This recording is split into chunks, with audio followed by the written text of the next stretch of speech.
pula video ni. Ya. Okay. So, untuk slide 24, jawapan dia telah dibincangkan dalam YouTube. Okay. You pergi kat YouTube Umi cari yang ada tulis March 2017. Okay. So, March 2017 adalah dibincangkan dalam YouTube. So, you all tengok solution dalam YouTube ni. Yang ini tulis. Kat situ Umi ada tulis chapter 6 plan layout dalam March 2017. Okay, that's the solution. Okay, now Umi nak buat slide nombor 32 iaitu soalan Oktober 2016. So, semua orang Umi bagi 1 minit untuk cari note tu. Slide nombor 32 adalah nota yang Umi bagi. Right? Dia adalah Oktober 2016. Okay, ni soalan dia. Pasar manager dengan kilang gula. Okay, ready? Kalau ready cakap ready. Okay, dah jumpa note slide 32? Ready. Okay, ini penting sebab dia banyak step dia. Okay, yang pertama kita baca soalan. Apa information yang diberi? Dia kata hourly output sebanyak 1/3 kilo gula. So maksud dia hourly output. Ingat balik chapter 5. Okay, hourly output adalah pengeluaran dalam masa sejam. So apa maksud kat sini? 1 jam kilang tersebut mengeluarkan sebanyak 33.3 kilogram gula. Okay, setiap 1 jam keluar 33.3. Keluar 33.3. Okay, so itu adalah pengeluaran dia. And then dia kata task involved untuk pengeluaran gula adalah A, B, C, D, E, F, G sampai H. So ini adalah step-step dia. Okay, mungkin daripada perah tebu, adalah dia punya step-step dia sampai masak gula, keringkan gula whatsoever, sampai H ni mungkin gula siap. Okay, ni adalah step dia. And then yang ni dia bagi kita lukisan. Dia dah bagi kita network diagram atau kita panggil precedent diagram. Ada soalan, dia bagi kita table, dia suruh kita lukis. Contohnya siapa dah tengok Umi punya part 3, dia bagi kita table dan kita kena lukis gambar bubble dan arrow. Untuk yang ini dia dah baik hati, dia bagi kita bubble and arrow. So kita tak payah melukis lagi. Okay, first soalan, compute the calculated cycle time. Okay, bila kita cakap cycle time ni dia adalah sama maksud dengan standard time. Kat mana kita jumpa standard time? Baru je chapter lepas. Standard time ni cakap apa? Masa untuk membuat satu unit barang. Okay, untuk menyiapkan satu barang. So, dalam layout, standard time tu akan jadi cycle time. Benda yang sama. So, bila kita jumpa cycle time ni, maksud dia untuk menyiapkan satu barang juga. Tapi kalau gula macam mana? Takkan nak menyiapkan satu gula. Gula kita guna kilogram.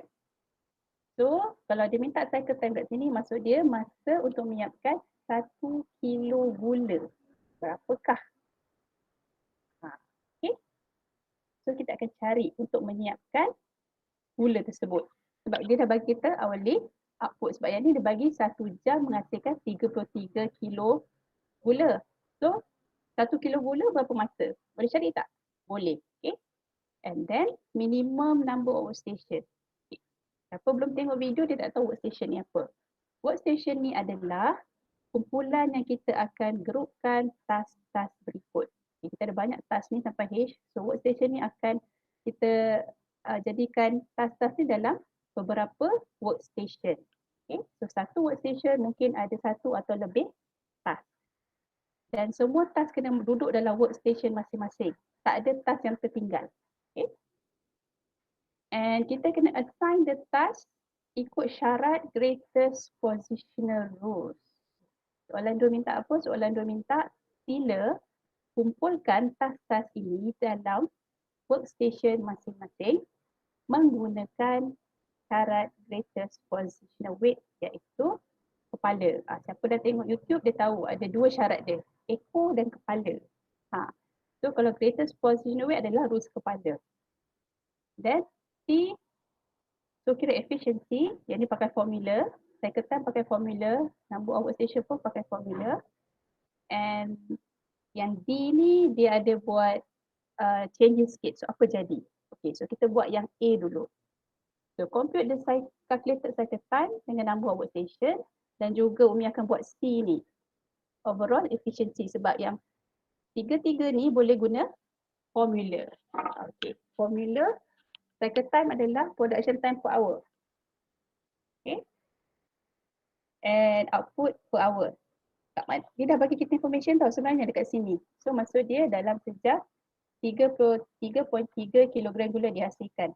So boleh tak cari untuk 1 kilo gula berapa minit dihasilkan? Okay. So sekarang ni cycle time kita tengok production time per hour adalah 60 minit. So dalam 60 minit kita hasil 33.3 kilo. So 1 kilo, so 60 minit bahagikan 33.3, so 1 kilo gula dihasilkan setelah 1.8 minit. Boleh tak? Cycle time. Okay. Okay. So tak Umi ulang Okey. Okay. Okay, cycle time kita dapat tahu. Untuk hasilkan 1 kilo gula, kita perlukan 1.8 minit. Nice. Kedua, kira workstation. Apa formula workstation? Sum of all tasks. Sum kat mana ni? Campur semua. A campur B campur C, D, E, F, G, H. Umi dapat 6 minit. Okay. Campur semua 6 minit. Sum of all tasks bagi CT. CT ni apa? CT ni cycle time. 1.8.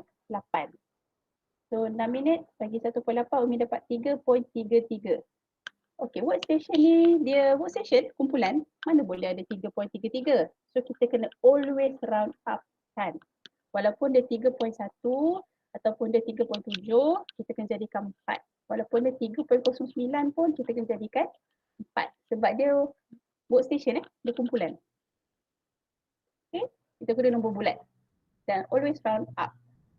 Okay, now nak kira efficiency. Efficiency pun ada formula. Okay. Formula dia apa? Sum of all task time bahagi dengan N. N ni apa? N ni adalah number of workstation. Pakai nombor yang dibulatkan. Okay. So pakai nombor 4. Darab CT 1.8. Darab 100%. So efficiency kita dapat 83.3. 4 guna 4 dia guna 3.3. So 4 ni bawa turun bawah. Darab dengan 1.8. Dapat 83.3. Okay, kita dah menjawab soalan A. Kira cycle time, kira number workstation, and kita dah jawab soalan C, kira efficiency. Okay, semua guna formula. Okay, now kita nak jawab soalan seterusnya. Assign the workstation. So sekarang kita nak masukkan task ni dalam workstation. Ada cara-cara dah pantang larang dia dari unit tu? No. Okay, first kali tengok rules. Rules cakap syarat dia kepala paling besar. Okay. Okay. Untuk permulaan, ada tak kita perlu guna rules ni? Belum lagi sebab kita akan start dengan A. Rules ni terpakai bila kita jumpa keadaan seri. Kita ingin tunjuk bila seri. Okay, sekarang ni adalah diagram dia bagi tadi, Umi lukis balik supaya bagi nampak besar sikit. So bawah ni apa? Bawah ni time yang diberi tadi. Okay. So sekarang kita nak groupkan semua bubble-bubble ni. So kita kira tadi berapa group tadi? 4 kan?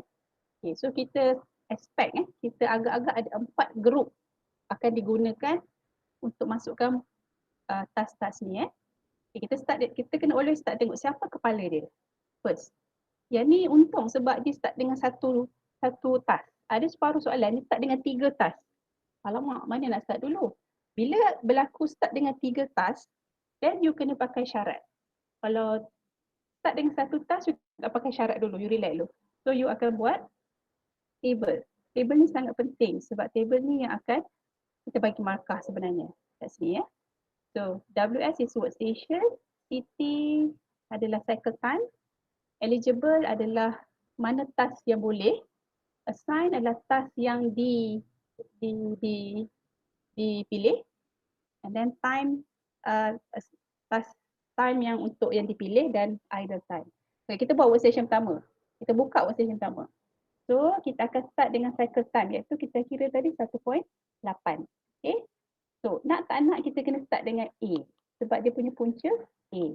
So eligible adalah A saja. Kita assign A dan ambil nombor 1.4 letak dekat sini. Okay. So kita tolakkan 1.8 dengan 1.4. Kita dapat 0.4. Okay. You all nampak tak Umi punya arrow? Cursor. Nampak? Nampak. Okay, nice. Umi ingat takut tak nampak cursor. Okay, dah nampak cursor. Nice. Okay. Alright.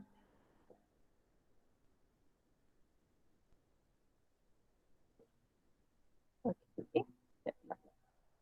Okay. So nampak tak? 1.8 tolak 1.4 dapat 0.4. So 0.4 boleh tak kita masukkan next one B? Tak boleh sebab kat sini tak cukup. Baki dia 0.4 tapi dekat sini 0.5. So kita tutup je workstation sebab tak boleh.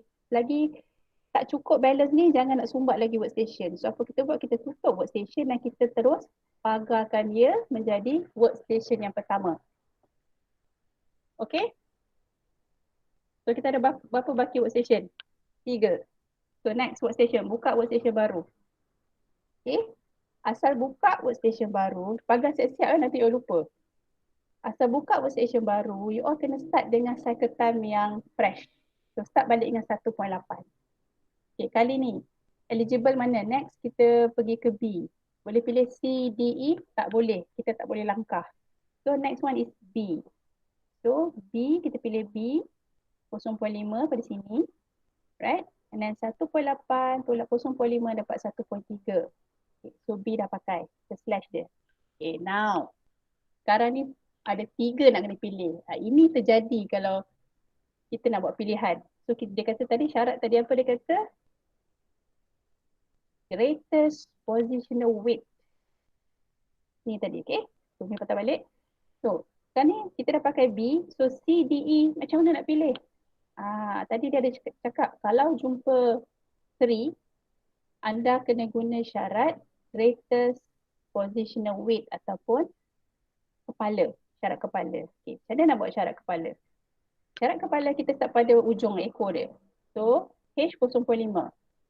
So 0.5 kepala dia campur sebab 0.5 tak ada apa-apa sebelum dia, selepas dia. So 0.5 atas kepala dia 0.5. And then kita kena kira backward. So untuk F ni adalah 0.5 campur F dapat 1. Untuk G ni 0.5 campur 1 dapat 1.5. So kita kena kira sampai ke C, D dan E. So untuk C pula 1 campur 0.6 dapat 1.6. Untuk D, tadi kita dapat 1.5 campur 0.7 dapat 2.2. And then daripada 1.5 campur 0.8 dapat 2.3. A dengan B ni tak payah kira lah sebab kita dah assign dia. So sekarang antara 3 ni, kalau guna syarat kepala, pilih kepala paling besar. So kalau kepala paling besar adalah E. E akan dipilih dulu berdasarkan syarat greatest positional rules. So E akan dipilih, pilih E. E berapa? Dia punya time dia 0.8. Okay, 0.8 1.3 tidak 0.8 ada 0.5 baki dia. Okay, so kita dah pakai E. Okay, sekarang next, siapa yang boleh masuk? C dengan D. Tapi tengok baki 0.5. C 0.6. Okay, D 0.7. Boleh tak masuk? Tak boleh. Kalau tak boleh kita tutup terus. So workstation yang kedua berbaki 0.5 sebab apa? Tak muat nak masuk 0.6 dan 0.7. Yang ini kita tak boleh pilih lagi sebab selagi C dengan D tak jalan, kita tak boleh pilih F dengan G. Okay. So kita tutup workstation yang kedua. Selesai. Okay, next. Kita nak buka workstation ketiga. Pilihan kita apa? Antara C dengan D. Okay, lepas ni dah tak payah pakai rules. Rules tu terpakai masa yang pertama tadi. Okay. Sekarang kita nak buat workstation 3. So again, every time buka workstation start dengan cycle time. So cycle time 1.8 antara C dengan D. Okay. Dah tak perlu rule sangat, kita tengok. Kalau Umi pilih mana yang besar. Okay. So Umi ambil 0.7. So letak 0.7. So ada baki 1.1. Lepas tu antara C dengan G. Boleh pilih G? Boleh. C pun boleh sebab G ni terus masuk H. So C dengan G pilihan. Umi ambil G lah, jangan bazir. Sebab kita ada 1.1 kan. Kita isi G ni dulu. Kalau tidak, kalau kita ambil C ni ada banyak bazir. So kita ambil G. Okay. G1. So ada baki 0.1. Okay, G dah pakai. Tapi boleh tak nak isi C? Tak boleh sebab C 0.6. So kita tutup. Bila tutup, kita ada baki 0.1 dan kita pagarkan dia siap-siap workstation 3. Okay, ingat tadi kita kira N, kita ada 4 workstation kan? So maksudnya kita ada satu lagi baki workstation. So kita tahu untuk C, F dan H, kita tak ada pilihan sebab kita kena ikut turutan. C jalan dulu, kemudian F, kemudian H. So kita pun boleh completekan workstation yang terakhir. So start balik dengan 1.8, kita pilih C, C 0.6, and then kita pilih F. Okay, 1.8 tolak 0.6 tolak 1.2, kita pilih F, F 0.5. Okay, and then baki 1.2 tolak 0.5 dapat 0.7, and then H lah sekali 0.5. So baki kita 0.2. So bila kita tengok table tu tadi sepenuhnya, kalau you buatlah satu table besar macam Umi pendek-pendek kan sebab nak tunjukkan dalam slide. Okay. So daripada workstation 1, workstation 2, 3 and 4, kita kena kira sum. Ini yang kita nak tengok. Idle time. So this is a very important column berbaki dia. Yang ni baki 0.4, campur 0.5, campur 0.1, campur 0.2. So 1.2 adalah sum of the idle time. So maksud dia masa ada 1.2 minit dia tak buat apa sebab tak ada apa idle, dia duduk je diam. Okay. And kita check balik calculation tadi, N kita 4 workstation, betul tak ada 4? Betul. So kita boleh masukkan semua task tu mengikut workstation yang kita kira. Boleh tak dapat? Sebab tu Umi suruh tengok YouTube. Tengok banyak kali sebab dia ada step by step dia. Okay. So yang ni baru part A, part B, part C. Sekarang kita nak buat part D. Soalan panjang Final dia mesti sampai part D. Okay. So kita dah selesai untuk A, B, C. Sekarang kita nak buat part D. Part D pula, sebelum tu Umi nak tunjuk lah, kena pagar. Lepas kita selesai, kita dah pagarkan semua. So awak dah menjawab soalan B tadi. Okay, assign. So dah assign. 4 workstation, so semua task dah masuk. Now kita dah buat soalan D. Okay, soalan D. D kata, manager decide untuk change task D jadi automatic. Dan processing time dikurangkan 60%. So apa dia buat? Dekat G task tadi, dia dah kurangkan. G tadi berapa Ni 1 minit Okay. Dia kata daripada 1 minit dikurangkan sebanyak 60%. So kalau 60% direducekan dari 1 minit, kita dapat 0.4. So G tu jadi laju. Daripada 1 minit reduce 60%, kita dapat 0.4 minit dah. So dia kata evaluate the new layout efficiency. Okay, sekarang dia suruh kira efficiency saja. So sekarang task time berubah tak? Berubahlah. Sebab apa? G dah dicepatkan. So G telah kurang. So daripada 6 minit tadi, kita kena kira task time baru sebab G dah berubah. So kalau soalan tu dia kacau a few task lagi, contohnya soalan final yang lain, kita kena kira balik sum of all task, dia akan berubah. Okay. So tadi kita dapat 6 minit, betul? And then lepas reduce, G tadi kita reduce 0.6 minit, so kita dapat 5.4.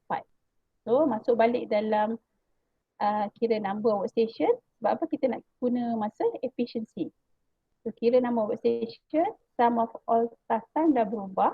Jadi 5.4, NCT kekal 1.8, so kita dapat 3 workstation. Okay. And then efficiency masukkan number of workstation, sum of all task sama tadi 5.4, N guna yang 3 ni, and then CT 1.8. So nampak efficiency dia jadi 100%. 100% ni terror gila lah. Memang TikTok lah. Maksud dia produce saja. Okay, tak ada error pun. Dia tak ada buat mistake pun. Jarang kalau manusia, kalau Umi cakap dalam slide, dalam lecture video, 100% tu memang awak gila lah kerja. Awak tak pergi break, awak tak pergi toilet, awak tak pergi mana. So kira line tu dia keep on moving. 100%.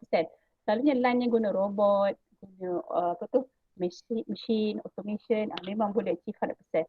Kalau line tu ada manusia, jarang kita dapat 100% sebab manusia nak pergi toilet. Tak ada, kadang-kadang yelah kan, manusia kan tak macam robot. Robot kita boleh pusing sampai habis maksimum. Okay. Alright, so boleh tak so far?